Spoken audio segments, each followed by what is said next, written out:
The following is a presentation of the Broadband Universe, brought to you in part by Vitruvi, the end-to-end GIS-based construction management platform that connects asset owners, operators, general contractors, and subcontractors for unmatched project control and collaboration. Manage every aspect of your telecommunications or utility infrastructure construction program with Vitruvi. Build faster, reduce costs, improve quality. Book your demo today on vitruvisoftware.com to see how we can help you build at scale. Hello, everyone, and welcome to another edition of the Broadband Universe podcast. I'm Craig Corbin. It is a pleasure and privilege to welcome my guest today, the founder and CEO of SEMPRE, U.S. Air Force Brigadier General retired Rob Spalding. Dr. Spalding, welcome to the Broadband Universe. Thank you. It's great to be here. Absolutely. And before we get into the conversation, I think it's appropriate that I share just a bit of your curriculum vitae, certainly germane to our conversation today. You are, without question, globally recognized as a national security expert, also a former B-2 stealth bomber pilot, and so big thanks for your distinguished service to our nation for decades. General Spalding, also former White House National Security Council Senior Director of Strategic Planning, and he served in senior positions of strategy and diplomacy within the Defense and State Departments for more than a quarter of a century. General Spalding, the chief architect for the widely praised 2017 National Security Strategy, and he has written extensively, both academic papers, editorial work, and 2 books. Is the author of Stealth War, How China Took Over While America's Elites Slept, as well as War Without Rules.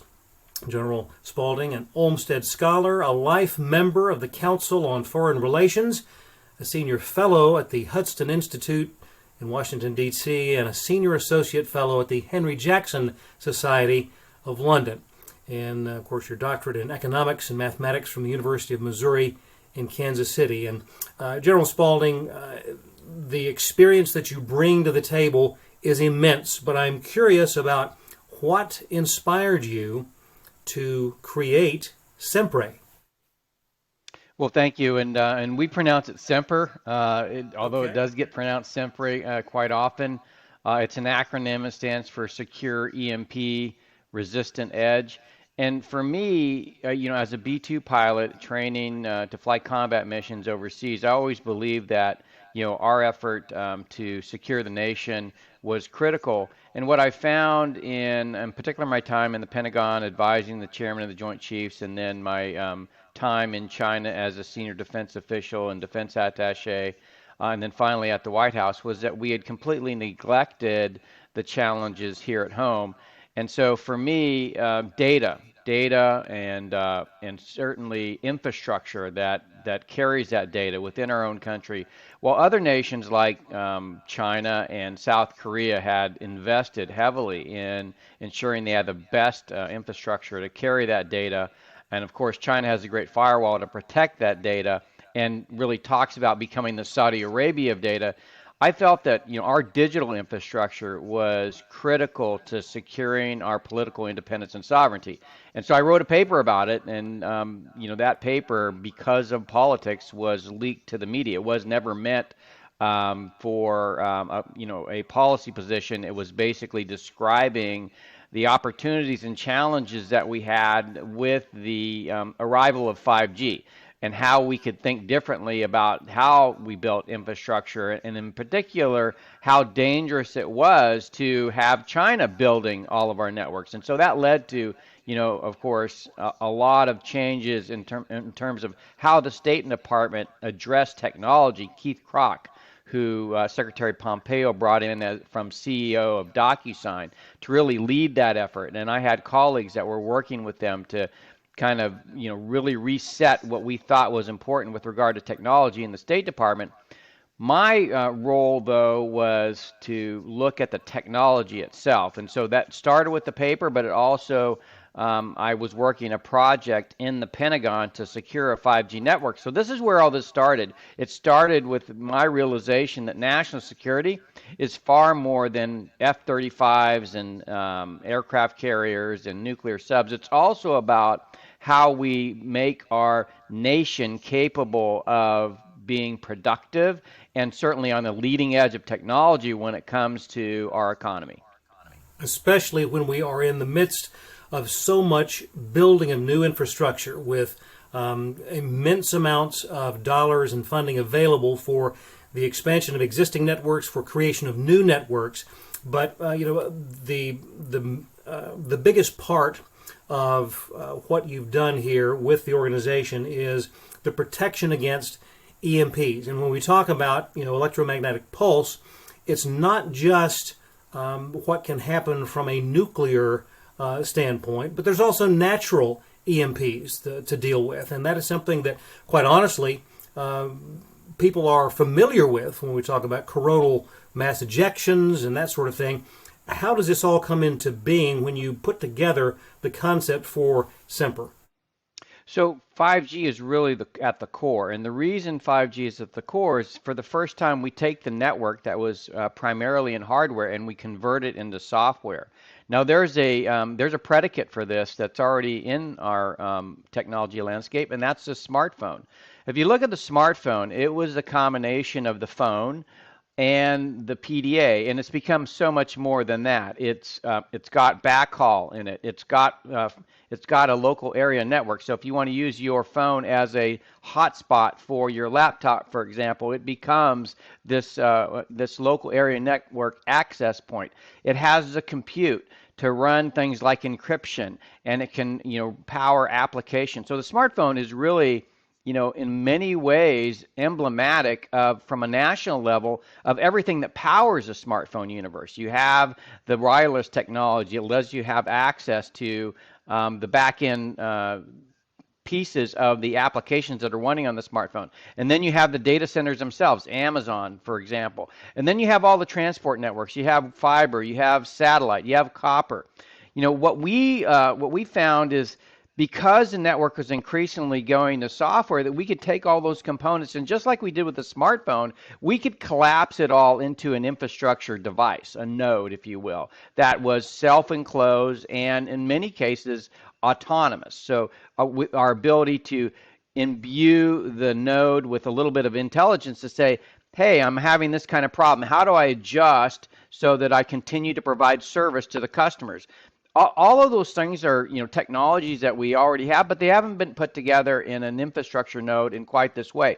When we did that, when we collapsed everything into a single node, that really allowed us to do EMP hardening, and that comes as not a significant cost. In fact, when you think about the chance to take that node and share it, share the compute, share the radio access network, share the backhaul, and it becomes a shared resource, the key, and I wrote this in my paper at the White House, the key now opens up extreme savings for the carriers. So rather than paying all this hundreds of billions of dollars to build their own network, they build shared infrastructure, and they don't have to do it everywhere. And what we have is certainly not meant to replace everything, but in those areas where you want security, when you want resiliency, if you have a customer like the military, like the U.S. Capitol, or like a factory or a financial institution that wants extra security and hardening, we can provide that.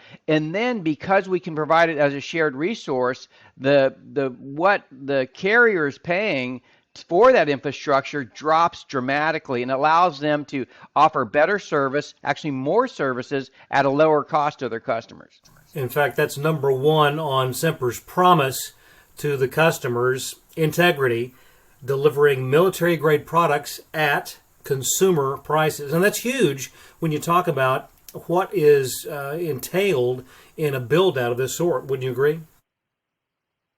It absolutely is, but these things are complicated, and it took us 4 years to really put them together and test and validate them, and they're evolving every single day, mostly on the software side, but also there's some stuff on the hardware side. But over time, it allows us to create these incredible capabilities that companies can leverage for their customers. You want to run hundreds of cameras at the edge to provide automated security, or to allow for transactions to happen. If you want to do that in a blockchain format, all that compute capacity is brought into these nodes that really transform the way you think of the edge of your network. The other thing it does, because all the compute is there, rather than how ORAN has separated out the network from the RU to the DU, the CU, and the core network, and geographically separated, as soon as you lose contact, as that cell tower loses contact from any component of that, you've got a dumb tower. And that's what happened, by the way, when the AT&T switching center was bombed. So we gave all those smarts to the tower. So now, even if you lose backhaul, you're not going to lose the ability to have services rendered there in that local geographic area. And that is a huge component.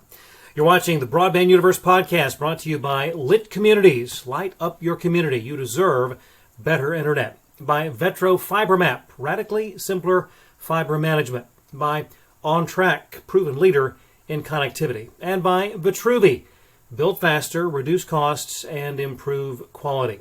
My guest today, the founder and CEO of SEMPRE, U.S. Air Force Brigadier General retired Rob Spalding. And Dr. Spalding, when we talk about all of the years and effort that went into developing this technology, I know that it was exciting when you got to the point of being able to install this and see it in action. And talk about that. Well, it is really impressive, because when you get up next to it, it's different. And that's the cool thing about it. And people look at it and they're like, wow, it's different. But what's even cooler is when you start connecting drones and devices to it, and you start running applications at the edge, and you say, hey, this thing is completely disconnected from the internet. So imagine yourself in some rural community where you've got copper maybe. You can run all of these applications at the edge, so that copper line could be made very efficient. And as you know, much of our country is still on copper. 1/4 of Crown Castle's towers have copper running to them. And so we really see an opportunity to transform those disconnected places. And so when you say, hey, I live in a rural community and I can't start a new business because I need to automate the manufacturing, and we don't have the infrastructure here for that, you can start to bring that. We looked at the rural market and we said, hey, this is not exciting from a carrier perspective, because you don't have the customer density needed to really justify the expense in infrastructure. But when you start adding in all the services and capabilities that you can bring from a node like this, now you start having additional revenue streams that really accrue to that infrastructure node, making the business case much more viable. And of course, as you know, the IIJA and the BEAD program is going to bring billions, $42 billion to this problem. So there's enormous amounts of capital coming from the federal government to incentivize this build out. And that is, when we talk about timeliness of an effort, you could not have timed it more well, when we look at the potential impact going down the line. I know that one of the installations that the organization has been able to utilize in Colorado. Talk a little bit about that. Well, we have our lab in Colorado. That's also where we manufacture. All the components are coming from either the United States or friendly countries. Nothing comes from China, to include any of our software. We did a lot of work on the supply chain to make sure that was the case.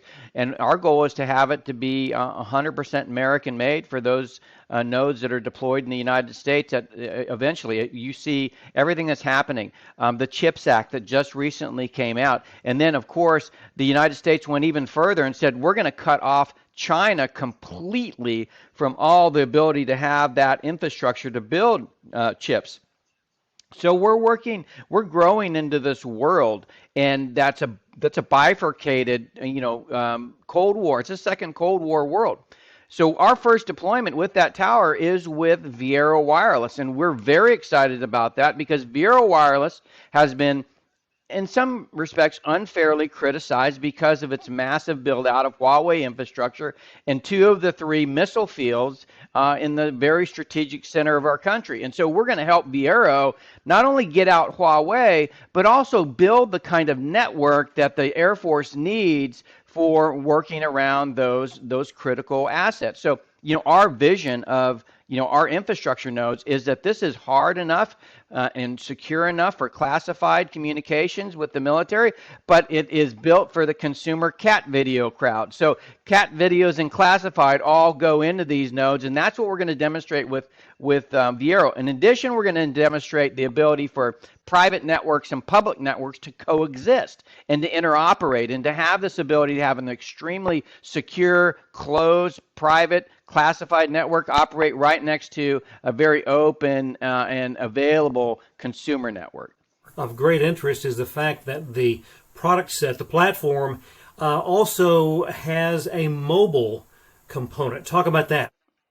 Well, this is really what we've built so that we can enable forces like the military to have their networks and take them with them. So you can have all your devices, all the back end working at home. You get a deployment, you have a transportable node all loaded exactly the same way. You get to the other side, guess what? All your devices work, everything is seamless. That was something I was very frustrated with, being a B-2 pilot and having to deploy, having all these various communication systems that didn't interoperate. The cellular world, the commercial cellular world has done a good job creating interoperability. What they didn't do was create resiliency and security. So we just took their interoperability and flexibility, which is extremely important for the military too, and we imbued it with the security and resilience. So now you can take that with you into a combat environment. So these things are meant to be overrun by forces, maybe captured, and if you try to mess with them, they protect themselves and make sure that the enemy can't have access to the data. In fact, we're getting ready to deploy some of those to Ukraine for their efforts vis-a-vis the Russians. So these are really hardened nodes that are extremely available. And guess what?